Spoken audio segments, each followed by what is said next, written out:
Okay, treat us how you treat your mama. I'm going to sleep. Far from campus, ain't you? Hi, and welcome to Kelly, where we talk about life, your life and my life, and through Kelly, we hope to inspire. I have Mia Mendez on the show today. She is an actress, and Mia, you were in a movie called Boston to Philly. So we're going to talk about that. We're going to talk about being an actress. You actually came from Philly to Atlanta, and you, in your past life, are you still working with radio? I'm not, and I'm not saying I never will again, but currently no. Okay, but in Philly, you were a radio personality. Yes. So just give me your history, short history. So hi, everyone. Basically, I'm from Philadelphia. I went to Temple University and started studying broadcasting. And from there, I kind of landed in radio. I thought I wanted to be a news anchor. Realized the news, what was being said on the news daily was not something I wanted to have to say every day. Right. Be a little rough for me. So I just fell into radio because I didn't know where to go with that. So I started doing what we call air checks, which is, a little demo to be on air. I started working promotions initially, did an air check, started shopping that around, got my first on-air gig, and it just went from there. Did you enjoy it? I did, very much so. Yeah. Radio's it's a lot of fun. I was very nervous. I remember when I think back of the very first time I went live on the air, my first job was in Tulsa, Oklahoma. I left Philly and went to Tulsa.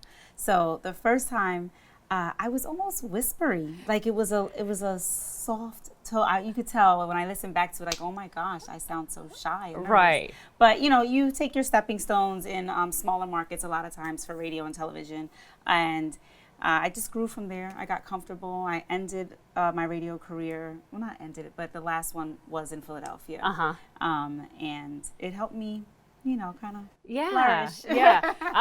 You were telling the story about whispering. I'm going to tell you a story.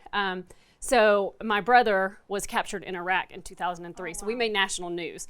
And one of the shows that we were on every show possible in the world. Sure, but one of the shows, when he returned, we were on Larry King. Oh, wow. And it was me and my mom and my dad. We were sitting up front, and we were all mic'd. And he asked my mom a question, and the mic was not responding. She couldn't hear it. And so he asked again, and there we are on national television, and I lean over to her and I say, he's saying blah, blah, blah, blah, blah, blah, blah, in a whisper, instead of just saying, he's saying, because people could see you. Yeah, so those moments, like my whole family from South Carolina, they were just cracking up. You just don't realize it until you're doing it on day to day. You really don't. So tell us about the movie. What is the movie about? Boston to Philly is a coming-of-age drama. It is placed within a fictitious college campus in Philadelphia. So there are about 6 main characters. We are placed in a classroom together. A professor gives us an assignment to where we have to really get to know each other because we don't, we're first time meeting. So the movie follows all of our issues in life at that time and where we are in our lives and where we're meeting, and that kind of brings our friendship together and what we're doing. And also the character that plays Boston, who also wrote and directed the film, hey Ralph, he plays Boston, I play Philly. So there's a bit of a love interest also that happens between us. That's why it's Boston to Philly. Okay. I love that. I love that. Well, the footage looked wonderful on it. So where do people check out the film? Because it's released. Yes.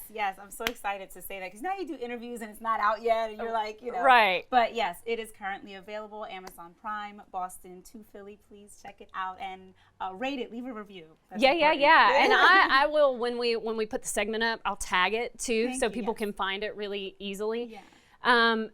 So let's talk. What have you learned? You started off in radio. What have you learned as an actor?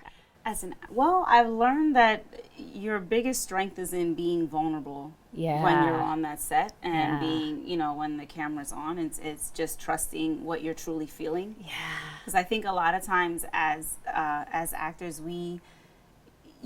you want to be in the moment, but sometimes when you're new to acting, you almost cut it off. You might cut it off because sometimes you're very worried about what you look like or does that look right and this and that. So you just it's about trusting yourself. Yeah. And the more and more you do it, it becomes second nature, right? You know? Which is another thing that I would like to tell people is when you're acting, it really is a craft. It's a muscle.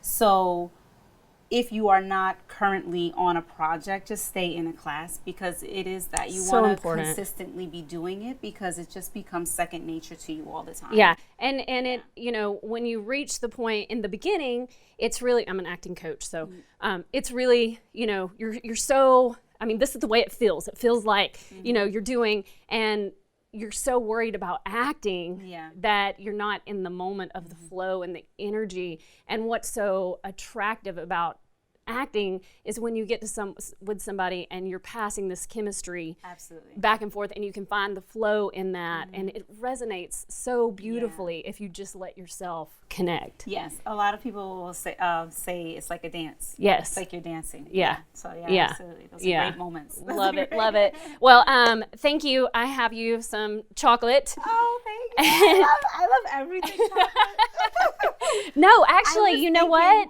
I have a different one down here. This one is everything chocolate. Everything chocolate. They're all good. These are all different. I have this is my stash down here. What kind of candy do you want today? So yeah, there's an array of chocolates for you. I love everything chocolate too. I know. It doesn't even matter. It's like chocolate. I'll take it. I'll take it. So if you have some advice to give, I mean, just to an actor in general who, you know, as actors, we have periods that we're doing really, really well. And then we have periods where, you know, we're in a lull. And it really does affect your self-esteem and who you are as a person. So some advice just to keep people on the day-to-day high. I know exactly what you're saying, because being as though I'm new to Atlanta, I had a good foundation and acting community in Philadelphia, New Jersey, New York area. So here I am finding my way, right? So I don't have those as much of those connections and things. So yeah, you can get a little, I don't want to say complacent, but it can happen. And I think that, and I tell myself this being new to Atlanta, the biggest thing is to be around other creatives on my day-to-day. I'm big on writing things down so that I accomplish goals within the day. So sometimes I write things before I go to bed on what I want to do the next day. So I would say do that, but yeah, be around other creatives, find other pockets of where actors are, maybe networking things, a workshop, something that you can do, even if you can only afford to do it maybe once a week, you know, it can't be an everyday thing, every 2 weeks.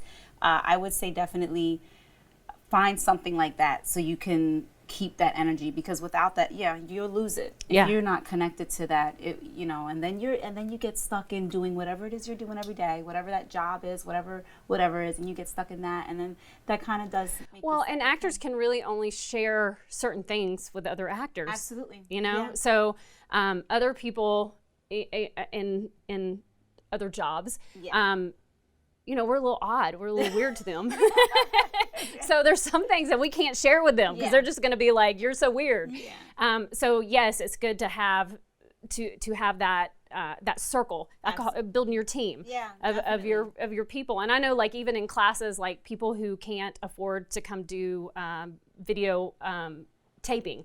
They will get together with their teammates in class, and they will help each other out, and it's a way that they can save money and help each other, and they just have that network. So thank you so much for being here, and I'm excited to check out the film. I did see the trailer, and it looks amazing. Thank you so much. You're welcome. And guys, check out Boston to Philly. And if you have any questions about acting or anything that you want to discuss, Mia she's available to talk, so leave it in the comments and connect with her. She said she wants to connect with you in Atlanta, and we want you to connect with us.